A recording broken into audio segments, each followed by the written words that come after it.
Tok tok tok. Assalamualaikum. Waalaikumsalam. Silakan masuk Ibu. Duduk dulu ya Bu ya. Saya akan menutup pintu dan menutup sambiran untuk menjaga privasi Ibu. Menutup pintu, menutup sambiran. Selamat pagi Ibu. Perkenalkan, nama saya Bidan Feni yang sedang bertugas pada pagi hari ini Ibu. Sebelumnya dengan Ibu siapa? Ibu Fitri, Ibu Fitri. Umurnya berapa Ibu Fitri? 29 tahun. 29 tahun. Gimana Ibu, apakah ada yang bisa saya bantu? Ya Bu Bidan, di sini saya akan ingin konsultasi tentang kehamilan. Kan saya kan ini kan hamil kedua. Nah, kalau melahirkan itu secara normal bisa enggak? Kan pas kehamilan ke-1 saya itu sesar. Jadi Ibu ini kehendak keduanya ingin melahirkan secara normal Ibu. Nanti di sini ada istilah VPAC, yaitu proses. Di sini ada istilah VPAC. Sebelumnya Ibu sudah mendengar tentang istilah VPAC ini atau belum Ibu? Belum Bu. Belum ya Bu. Istilah VPAC ini adalah proses melahirkan per vagina setelah pernah melakukan seksio sesaria atau ST ya Bu ya.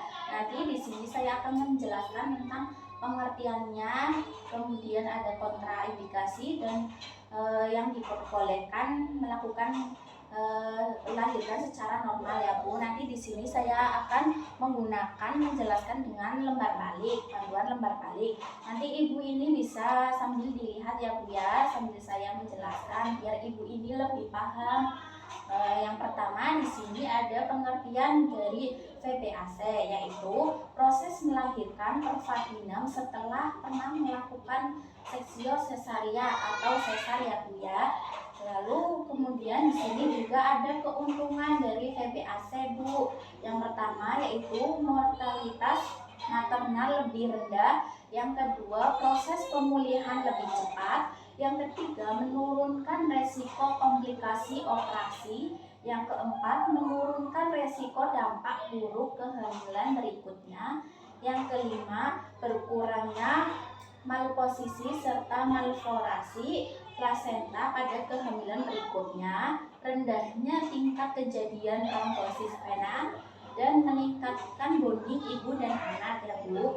Kemudian di sini juga ada faktor-faktor yang mempengaruhi keberhasilan dari VPAC ini. Yang pertama yaitu riwayat persalinan normal sebelum SC, kemudian paritas lebih dari 2, berat janin, usia ibu, IMT ibu, obesitas memiliki keberhasilan VPAC kecil ya Bu. Kemudian tinggi badan ibu dan jarak dengan kehamilan yang lalu ya Bu ya. Lalu selanjutnya di sini ada indikasi VPAC Bu. Yang pertama yaitu tulang panggul Anda berukuran cukup besar. Ukuran atau berat badan bayi normal dan tidak terlalu besar ya Bu. Posisi bayi di dalam kandungan normal, yaitu kepala berada di bawah. Garis sayatan operasi sesar pada rahim letaknya rendah dan arahnya melintang atau horizontal ya Bu. Hanya mengandung 1 bayi serta hanya pernah 1 kali operasi sesar sebelumnya dan bukan dengan sayatan vertikal. Tidak memiliki kondisi kronis yang dapat membuat proses melahirkan secara normal beresiko seperti plasenta previa atau fibroid. Kemudian belum pernah operasi berat pada rahim seperti mioektomi atau mengangkat tumor rahim jinak atau fibroid ya Bu.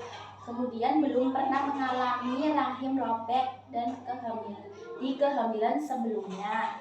Lalu di sini selanjutnya ada kontraindikasi dari VPAC, yaitu memiliki berat badan berlebihan atau mengalami obesitas, berusia lebih dari 40 tahun, bobot bayi di dalam kandungan mencapai lebih dari 4 kg, usia kehamilan melampaui 40 minggu, kehamilan sekarang dan kehamilan sebelumnya itu berjarak kurang dari 18 bulan, punya gangguan seperti preeklamsia atau tekanan darah tinggi selama kehamilan, pernah melakukan persalinan sesar dengan sayangan rahim vertikal atau pernah operasi sesar lebih dari 1 kali, hamil bayi kembar dan 3 atau lebih ya Bu ya.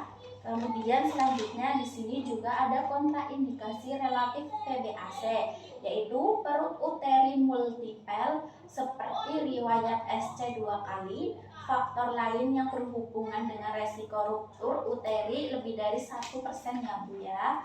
Kemudian di sini juga ada resiko dari VBAC, yaitu kegagalan melahirkan secara spontan dengan sempurna, ruptur uteri, perdarahan, infeksi, cacat pada bayi, kemudian histerektomi. Lalu selanjutnya di sini juga ada persiapan untuk melakukan VBAC ya Bu. Yang pertama, memutuskan melahirkan dengan VBAC, siap menolong persalinan ibu. Di sini penolong harus sesuai dengan kebutuhan khusus ibu ya Bu. Kemudian tempat persalinan juga harus disesuaikan dengan kondisi khusus ibu. Lalu ada pendamping persalinan, kemudian donor darah, alat transportasi ke tempat persalinan, biaya persalinan, kemudian pengambilan keputusan utama maupun alternatif, dan perlengkapan ibu dan bayinya ya Bu ya. Sudah selesai ya Bu ya, ini saya menjelaskannya sudah selesai. Gimana Ibu, apakah mudah dipahami penjelasan saya atau tidak ya Bu ya? Ya, paham Bu. Paham ya Bu. Kalau gitu apakah ada yang mau ditanyakan lagi atau tidak ya Bu? Tidak. Kalau gitu saya akan melakukan evaluasi ya Bu ya, untuk menilai Ibu sejauh mana sih Ibu paham atau belum paham ya Bu ya. Tadi kan ada kontraindikasi relatif dari VBAC, yaitu kontraindikasinya seperti apa ya Bu ya? Apa Itu saja? yang pertama yang 2 kali secara sesar, Ya. yang kedua itu resiko ruptur uteri lebih dari 100%. Ya betul ya Bu, 1% ya Bu ya. Jadi Ibu ini sudah paham ya Bu ya. Nanti apabila ada yang mau ditanyakan lagi bisa atau dikonsulkan lagi bisa datang ke sini nih Bu ya. Terima kasih atas kunjungannya. Tinggi. Assalamualaikum. Waalaikumsalam.